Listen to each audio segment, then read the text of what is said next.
Welcome to Heartspeak Podcast, episode 247, Reunion with Ourselves. Well, hello there, if you're on the world. I hope you're having a good time, especially on this time of the solstice. Here I am in the summer solstice in the Northern Hemisphere, and some of you may be in the winter solstice if you're in the Southern Hemisphere. But here in the Northern Hemisphere, we're celebrating the fullness of the light, while those winter solstice, celebrating the return of the light. I'm just going to talk a little bit more about what it means to be in this fullness of the light, if I may, because it is a time that we look back again, whether in the winter or summer solstice, you're looking back over 6 months. So for me, with the summer solstice, I'm looking back and saying, okay, what projects have I put into being since the last solstice, December the 21st, until now? Because this is the growth of ourselves, the growth of the sun being at its highest point on this day. And that means that it's saying, what are you celebrating about yourself? What have you found out about yourself? What have you achieved in this last 6 months? Where has light been shone on a part of your life that you didn't know about? Have you started something completely new and you're looking back and saying, wow, did I learn all of that just in the last 6 months? Or maybe it's taken a little longer, but sometimes I find myself thinking, how come I started this journey of learning about this? Do I remember the beginning? If you saw the film Inception, the question he asks is, do you ever remember the beginning of a dream? How did you get there? And I often feel that's like my life. How did I ever get here? I can't remember how this dream started. Did I think, I'm going to learn more about this? Or, as often happens, I feel I already know it. I'm just relearning something. The reunion. I'm reuniting with myself. Have you had that experience? Sometimes it's with a person, isn't it? We kind of reunite ourselves with someone and we go, I just know this person. We just clicked as soon as we met. So this idea of celebration at this summer solstice, or the sun returning, or the light returning, is about that reunion, coming back to ourselves. And we do it through various ways. We find ourselves resonating with the person. I'm very keen on that word. And that resonance doesn't come from me just saying, oh, I like that person. What I'm saying is, I am feeling my own vibration and this person resonates with them. And this is how we have that reunion with ourselves. And you may yourself been to reunions in your life. Maybe you have family reunions every year and you look at each other and go, wow, look how you've grown, look how old you look, and look how thin you look, and fat, whatever. We all have those judgments when we meet up with people after a period of time. Or sometimes we don't. We go, oh my goodness, I haven't seen you for years, and it's as if it was just yesterday. We have that reunion feeling, yes? And it reminded me this day that it's 45 years since I qualified as a doctor from the Royal Free Medical School in the University of London. I thought, 45 years. And I'm going to say, hand on heart, I am still a doctor. And it's interesting that people say to me, oh, so you left the profession when I went and practiced more holistically and started homeopathy, etc. Oh, so you're no longer practicing. And I said, oh no, I'm still practicing what I agreed to do on the day I took that oath. First, do no harm. Secondly, doctoring is to bring people back to their center, bring them back to themselves. That's what a doctor needs to do. I am helping you to know your wholeness. The word wholeness coming from the word holus, to be whole. It's where the word healing comes from. I am helping you to heal yourself, to experience yourself, to have a reunion with yourself. And it's not dissimilar to the fact that we only know about 8 or 9% of our DNA in terms of its genome, what it does for our body. 91% is a mystery. But that mystery is being exposed at this time, and we are finding that we are more than we thought we were. We're certainly more than we thought we were, and we may find that we're connecting more with the idea of being an ET or a star being, or we may find ourselves connecting with parallel lives, or we may find ourselves connecting with past lives, or we may just find our inner knowing and say, I didn't know I could do this. So this discovery of ourselves, I think, is going to speed up. And I believe today, this solstice is a speeding up process. So be very mindful that between now, June 21st, December 21st, things are really going to go fast, but also so much more light is going to be shone on areas that have been in darkness. And that includes people's ideas or people's beliefs or people's actions. And I think we all want that we cannot have peace until everything is brought to the surface, everything is exposed, and including ourselves. Who am I? Let me show you who I am. And there's far too much secrecy going on. It's too much happening that is being brushed under the carpet. And my real desire is that we should shine a light on this, bring things up from the inner world or the other world or the underworld, and let it come to be seen. Once it's seen, we all know how to deal with this. There are far too many secrets and lies that are going on at this time. And I feel the light is going to shine. And not only is that light shining, as I say, as secrets become exposed, people who are brave enough to come forward, so like the whistleblowers who are talking about their knowledge of UFOs or UAPs through Stephen Greer doing a great job, but also the light within us. Have you ever looked into someone's eyes and thought, there's nobody at home? And sometimes there is nobody at home, but you know when you're looking into the eyes of a baby, a child, that there's this bright light. And then sometimes it becomes diminished. It's almost as if the person disappears inside themselves. And I think over the next few years, we're going to be more observant of who am I having a reunion with? Who am I reacting to? Who am I meeting? And is there anybody at home? And obviously, if you have a bright energy, as I'm sure many of you do, you'll find you're not resonating with those beings because there's nothing to vibrate off. There's no echo that's coming back to you. And I think that this is not a bad thing. It's not about sending them love and light. If I'm honest, I think there's going to be more and more holographic forms that are created, even AI, that are going to look very human. And perhaps we need to start to become aware of, actually, I want to resonate with those who have a vibration that's similar to mine. And to do that, we need to have that vibration in ourselves first. So being more aware of the energy that was within us is about celebrating ourselves. I'm always talking about celebrating, but if we are not full of that light of celebration, of gratitude, of success, or just pleasure, and I know I'm giving different words there, but when we celebrate, we are literally meeting ourselves. So that if I say, wow, I did this and it feels good, I'm meeting myself. This is how we understand who we are. If I eat a nice meal, it's not enough just to say, oh, I ate that meal. It's like, did I have pleasure? Because pleasure, again, is a sensory experience that says I'm meeting myself in that food. I mean, I'm enjoying that food. So much of what we are doing every day is about sending out our energy and letting it echo back to us or resonate back to us. Hope that makes sense. And if we send out a frequency and it doesn't come back, then what we're saying is, I don't really resonate with that person, or I didn't really like their energy, or it didn't really meet mine. And the truth is, no, it didn't. It's a great signal to say, that's probably not someone I want to continue resonating with. Or meeting, I should say, because you're not resonating with them.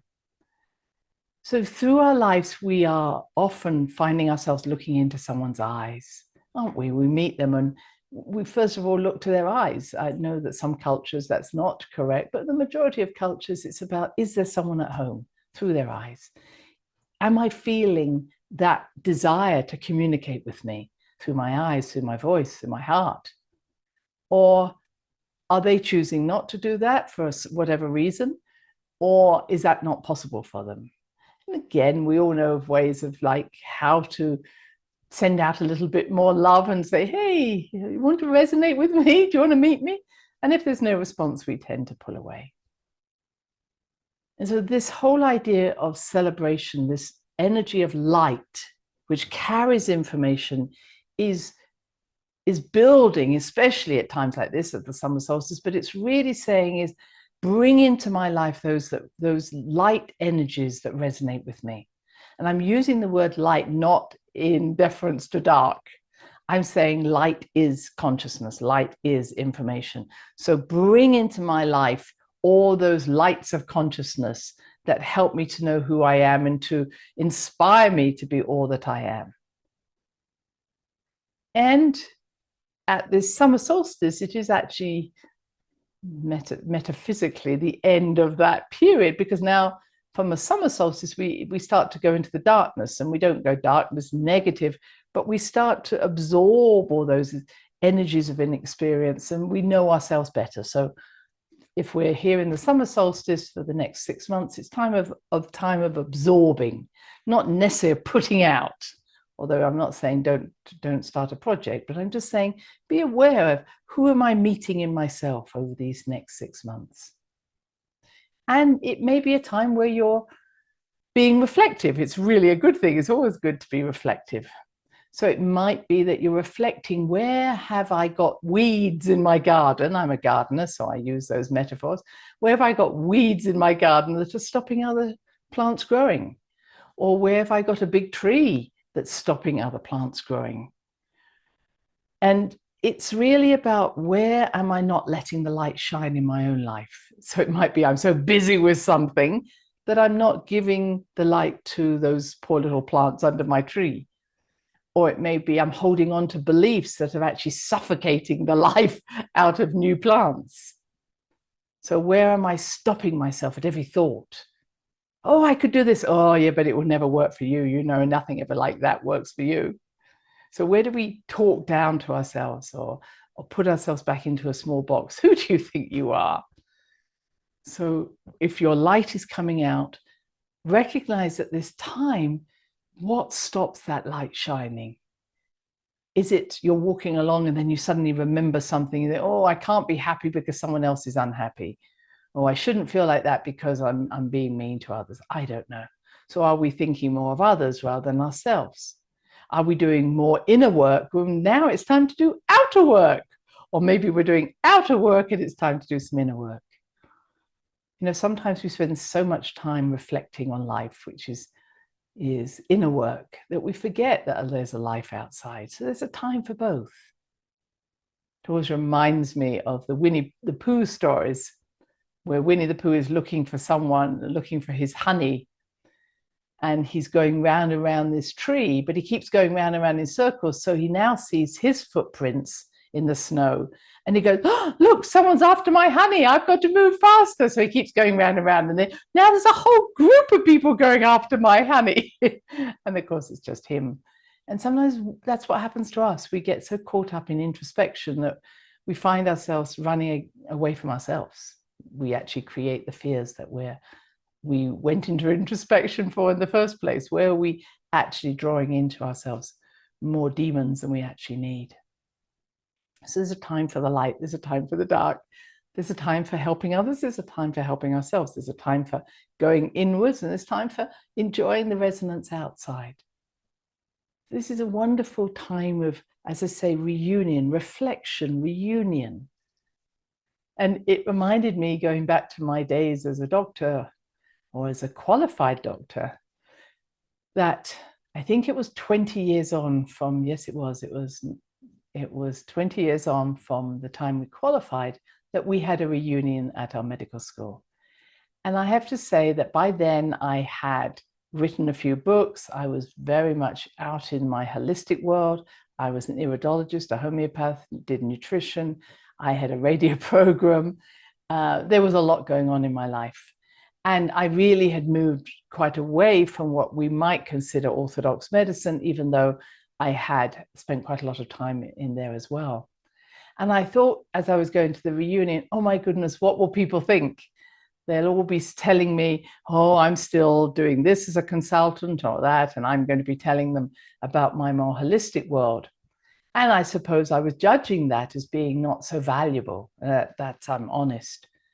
But as soon as I walked into that place, I was met with people saying, all my past students, oh my goodness, tell us more about holistic medicine. Tell us more about intuition and chakras. I'm ready to get into this work. Tell me how you've succeeded. What else should I learn? And it was one of those moments, the aha moments, when I realized that where I had thought that I'd taken maybe a sideward step, I'd actually taken a step in a direction that was very pioneering, and really many people wanted to hear about it. And it reminded me of how much I've done that in my life. Maybe you have. And this is, again, the reunion with myself, the remembering of myself. Is like, wow, I don't know if it's taken risks, but I've listened to my intuition every time I needed to. And every time I felt I was hitting a brick wall, I would say, as you've heard me speak about, close all the doors not in harmony with my soul and open those that are. And it works very nicely for me. But I remember the reason for leaving my general practice was several. One, I had started to do more homeopathy. Two is my patients were fed up, and in Britain they weren't paying for any health service, but they said, we would rather pay you for an hour out of our own pockets than see you only for 6 minutes, the 6-minute patient. And I remember a very old lady who came, and I said, oh, for goodness sake, you can't pay that amount of money. She said, don't insult me. I have saved this money up to come and see you. You will take it. I learned a lot about people. When they value something, they will pay for it. And that exchange of energy is so important. So I remember, as I say, one of the reasons of leaving was because my patients asked me to do that. A second thing was that by then I had taught a lot about homeopathy and aromatherapy, and all my homes, all my families, my parents all had mini homeopathic sets, mini aromatherapy sets. They all knew what to do in the first 24 hours if they could deal with a childhood illness. Again, also told them how to make sure they contacted me if something was very serious.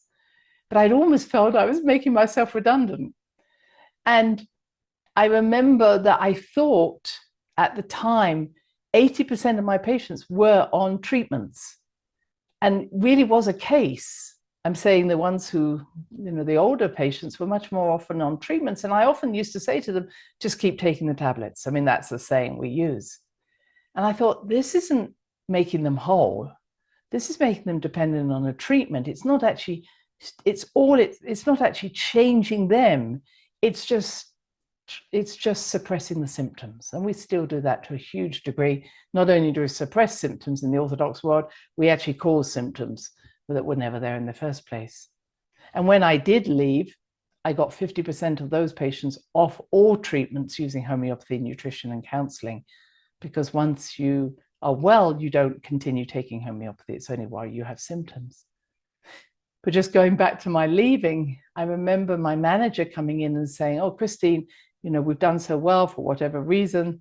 You have another $1,000, £1,000 coming to you. And that was a lot of money in those days. And I said, I don't actually need more money. I need to feel more satisfied in myself for why I went into medicine. And I went in, first, do no harm. Secondly, was to make sure that I help people return to themselves. And I believe that I have continued that path, whether teaching intuition, teaching to listen to the body, whether I've taught astrology or numerology. My journey is always to put the soul in the center of their life and say, how do I help you to have reunion with yourself, to return to yourself? And anybody, any therapist, any practitioner who is not doing that cannot call themselves not only not a doctor, but actually a therapist as such. Our whole journey is to return people to themselves, to teach them how to listen to their own intuition, teach them how to listen to their body, to treat themselves well. That is the journey of healing and reunion. And so I carry that just to my last little piece for this podcast, and that is that I have been traveling around the area where I live, up around the Four Corners, different tribes and different Pueblo people, native Indians to the area, mainly in our area here in the southwest of the USA. And I've been learning about their customs. And one of the places I visited was the Taos Pueblo. And Taos is north of where we live here. And I'd been there, I think again, probably 30 or 40 years ago. And I was fascinated to see it hadn't really changed in all the years since I was there last. And I went on the little tour, and really the young lady from high school who was giving the lecture was very, very good. And she told me a lot of the things that I'd heard before. She told me how the different tribes had come in together to create the Pueblo. And these people believe they come from the Anasazi, other people do. They may call them by different names. But when I said, well, how long have you been here? She said, infinite time. We believe we come from the infinite. And I thought, how wonderful. It wasn't a limit at all.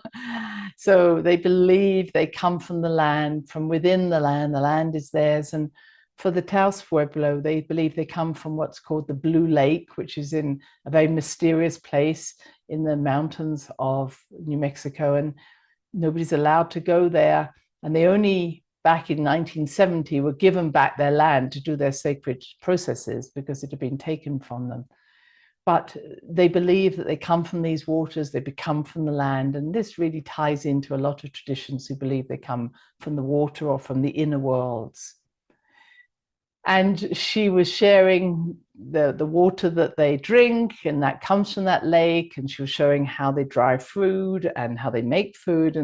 But it always reminded me of the piece from the church.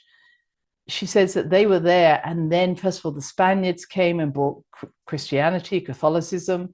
Then the Mexicans came and they battled around and nearly were wiped out.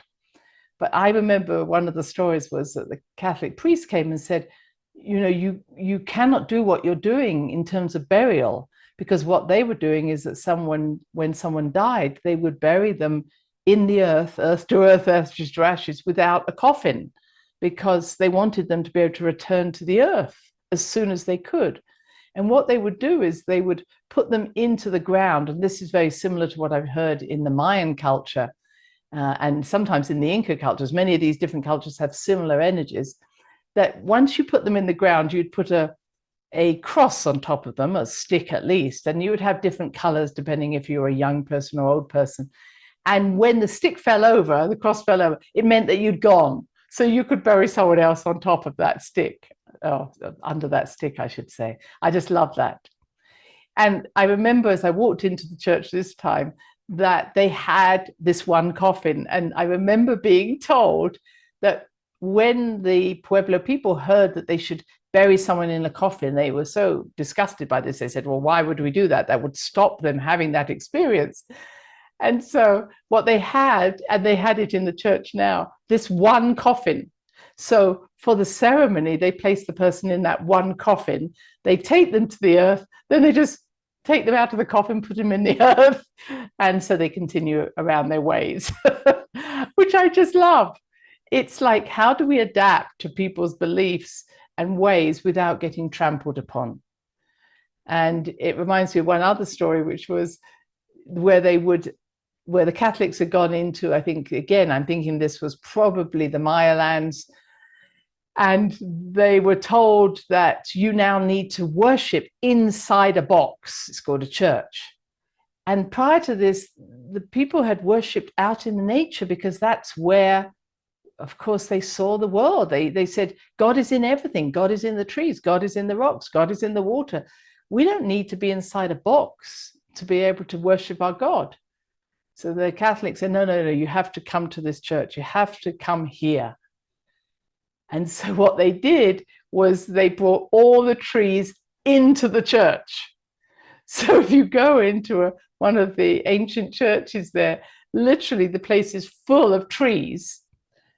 And when they were told that, here's Jesus, here's Mary, they went, okay, we'll take on these characters, but what they did is they dressed them in their clothes, and every year they get new clothes, new colored clothes. It's like, okay, here's a character we very much admire and respect, but we're not going to do it this way. We're going to give them new clothes every season, which is what we do with our own people, our own deities.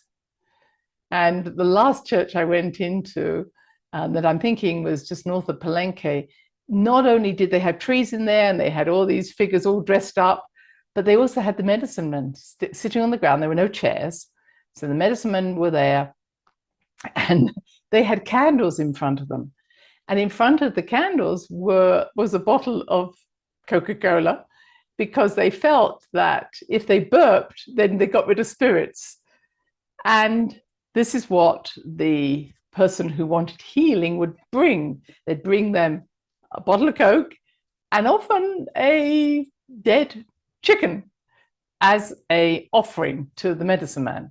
And he would then light these different colored and leveled candles. So this was your spirit, mind, body, emotion, whatever, and would read your healing or what you needed healing by how quickly the candles burnt down.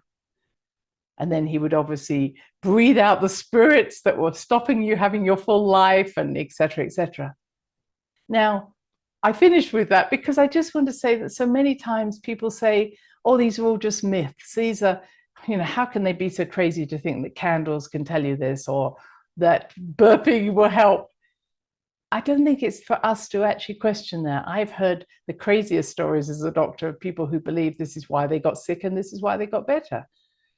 And I'm saying crazy not because I think it's crazy. It's just like, go on, bring it on, tell me.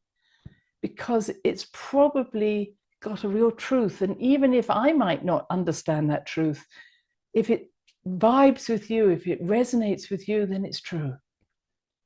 And I think this is a time where listening to ourselves, having that reunion with ourselves, having that reunion in order to experience health and wholeness is so vitally important. Eating foods that resonate with us, not because somebody said, eat this or don't eat it. Being more in tune, not just with our addictive nature that says, give me more and more, but what will actually soothe my soul? What will give me pleasure? And so I leave you on this special day, and I celebrate you, and I enjoy our time, and I will look forward to a new reunion with you next week. Take care now. Bye-bye. Thanks for listening to the Heart Speak podcast with Dr. Christine Page. Please check out all Heart Speak episodes in the podcast archive section on www.christinepage.com. Heart Speak is also available on iTunes, Spotify, Google Podcasts, Sticher Radio, and now playing on Amazon Music and iHeart Radio. You can also watch the archive podcast on Christine's channel on YouTube and now on Rumble. Connect with Christine on Instagram, LinkedIn, and Facebook, including her newest Facebook group, The Great Mother Calling. Do share with family, friends, colleagues. Join us next time for another edition of Heart Speak.